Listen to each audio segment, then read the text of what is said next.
Welcome to the Halloween episode of The Bark. I'm Jack. And I'm Hyra. On today's episode, we're going to see what's happening at Memorial during this spooky season. Hey Jack, what do you think when you hear the word Halloween? Well, I think of horror and the monsters that go along with it, like vampires, wolves, mummies, and witches. Speaking of witches, let's dive into our first segment with our English teachers about this Halloween season. My name is Susan Wright, and I teach junior English most of the day and 7th hour 10th grade English.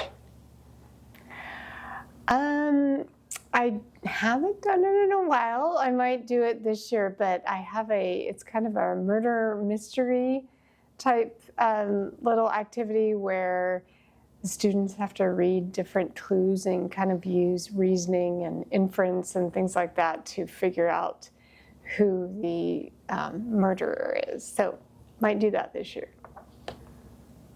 Well, probably just the fact, hopefully, that they get to walk around and ask questions, kind of get up out of their seats, get moving. Some of them will maybe even get into character a little bit. I don't know, we'll see. Well, I would say, because I have 4 children, so just the excitement for them, getting their costumes on and picking out their costumes, taking them to the store, helping them figure out what they want to be. And I always enjoyed that when they were little. Oh, gosh.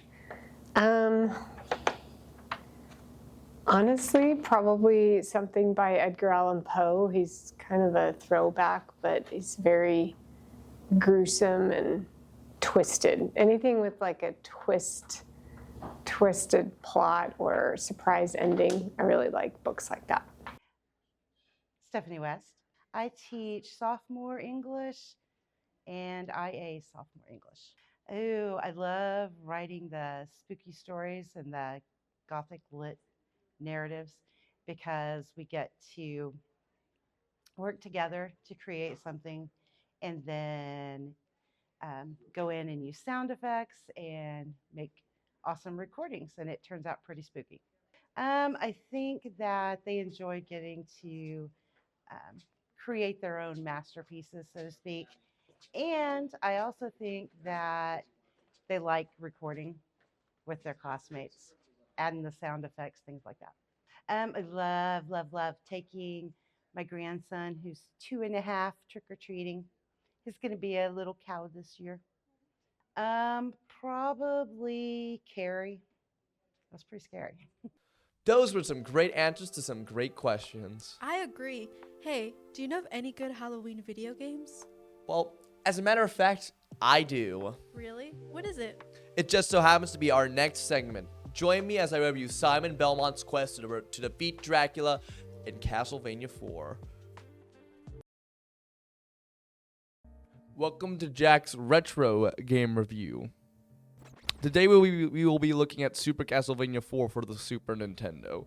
It is an action platformer, essentially. A platformer usually consists of jumping from platform to platform, and usually killing enemies, sometimes with a weapon like in this game with Simon Belmont's whip.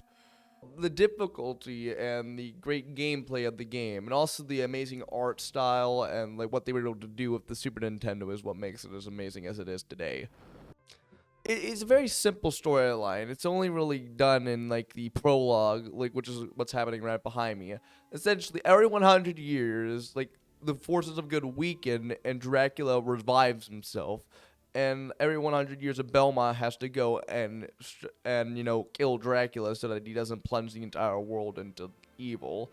And Simon is the one that's doing it this time. The most difficult part of the game, besides Dracula himself, is the room right before the boss gauntlet in the final level. You enter this room, there's a spiky ball that is going there. You have to quickly platform over falling stairs in order to avoid the spiky ball, which will kill you immediately. And then you enter a room with a bunch of floating platforms. You have to platform on the floating platform while avoiding insta-kill spikes as well.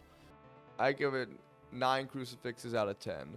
It could use a little bit more story, in my opinion, and the fact that you jump back when you get hit can lead to a lot of unfair deaths.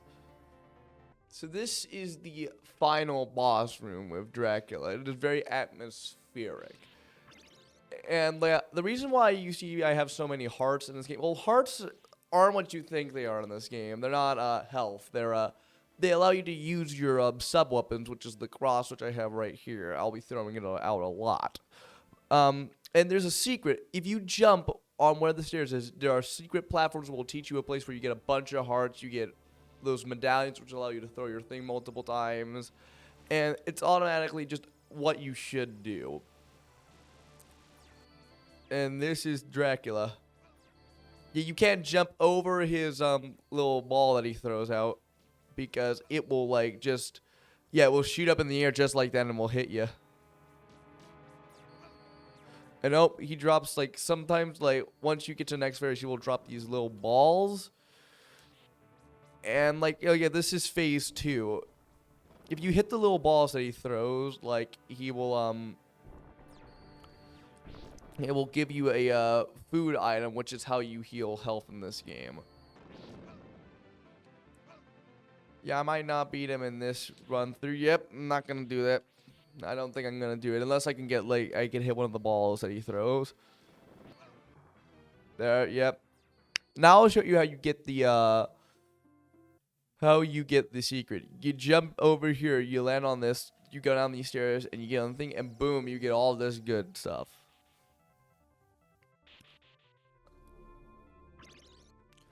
Yeah, the Simon Belmont has 2 whips in this game. The normal one is Vampire Killer, but the chain one, which is this one, is called the Morning Star. And you should always want to have the Morning Star over the Vampire Killer, because the Morning Star is more powerful. If you are like old classic monsters, you probably love this game, because a lot of the monsters are legitimately just classic horror monsters, like Frankenstein, mummies, and of course the main villain right here, Dracula. This is the final phase. I recommend doing this because you have a very little time to react to the lightning strikes here. And the theme you're hearing right now is Simon's theme, which is signifying that Simon has begun to take control and Dracula has begun to lose his composure. Also shown in Dracula's design change.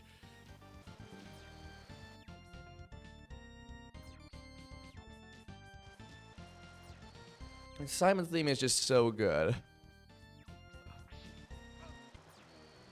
And oh, just died.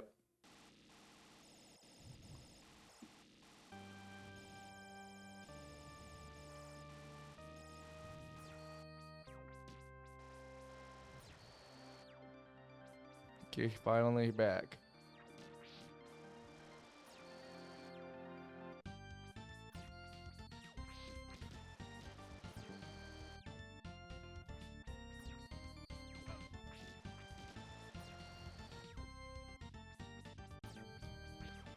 There we go. The thing shatters and Dracula dies from the sunlight.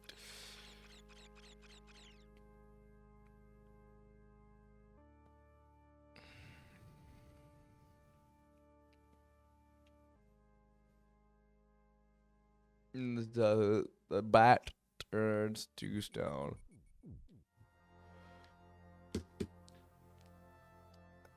I'd like you to watch just the ending cutscene real fast, and then we'll end it.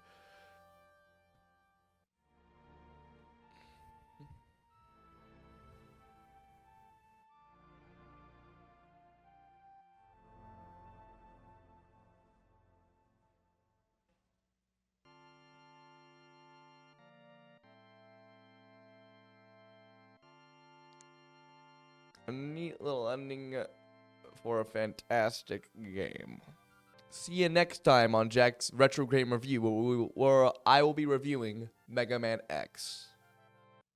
Castlevania 4 sounds like a really fun game. It is. On an unrelated note, do you believe in ghosts? Maybe. I don't know. Well, you might after our next segment where we talk about real-life ghost stories. Well, it all started when my husband and I bought our first house. The house was built in 1959, so we weren't thinking like super creepy old house or anything like that.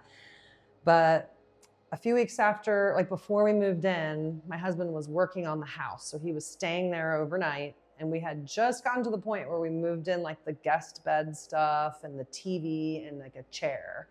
And he spent the night there, and 2 or 3 in the morning, the TV just turns on and is blaring loud. And he's in the bedroom and he sees the lights like flashing under the door from the TV and really loud, like talking voices, and he has no idea what's going on. So he's kind of frozen, and then he realized what was going on, and it was a DVD. Those of you that are old enough to know what those are, but a DVD just started playing in the player all by itself. And we didn't even have the internet hooked up yet. So there was no regular TV, it just came on all by itself. So that was like one of the first things that happened. And then also during that time when we first got the house, he was inside the house a lot by himself, working late at night. One time he thought he saw like a dark shadow out of the corner of his eye, and something took his voice. He couldn't speak. That happened. Yes. He said it was some kind of a spirit, or maybe even the Reaper. Like he got super bad vibes. But he said he kind of felt a presence like a few different times while he was working in there. And it was always in the same like part of the house, which is the living room, which is where the TV is. And our dog also would not walk past a certain point in the living room. Like from the living room to the garage, there's a little passageway between the doors in the room. And our dog would refuse to go over that area. Like we had her water and her food bowl there, and she wouldn't, like we had to move it to a different location because she wouldn't walk past it. And then a couple other things happened to me. The TV did turn on by itself, at least once, maybe not twice for me. And then one time the record player, like I walked into the dining room where the record player was, and it was like the end of a record just stopped playing. So I heard like a little bit of music, and then the needle lifted and went back into its home and turned off. And if you know about record players, like you got to lift the thing or you got to push the button for it to play.